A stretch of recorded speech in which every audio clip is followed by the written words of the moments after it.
Gecenin koynunda adını ben andım. Sükutun içinde sensiz kalıp usandım. Ruhum kanat açtı, seninle uçtum aya. Kalbimin ben sesiyle eşke uyandım. Seni sevmek için ben geldim bu dünyaya. Sehrada çiçek oldum maya, radim aya.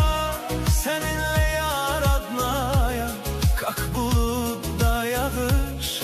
Uvidel yaftibe, nurlu nurlu bakış. Maya iskra любви yandı benim içimde.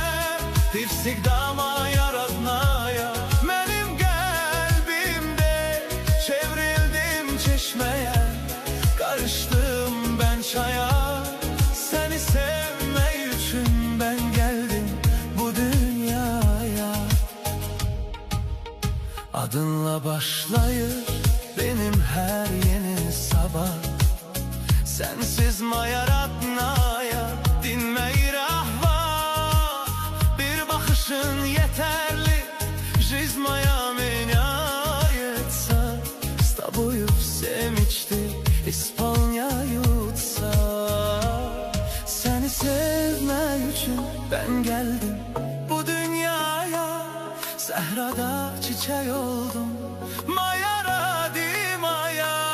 Seninle yar adnaya, kalk bulutda yağış. Uvidel yaftibe, nurlu nurlu bakış. Maya iskra любви yandı benim içimde. Tifsik maya radnaya, benim kalbimde. Çevrildim çeşmeye, karıştım ben çaya. Seni sevmek için ben geldim bu dünyaya. Talihim yazılı, inan senin adınla. Duşamaya garip, eşkin odunla. Sen dualarım, sen arzularım.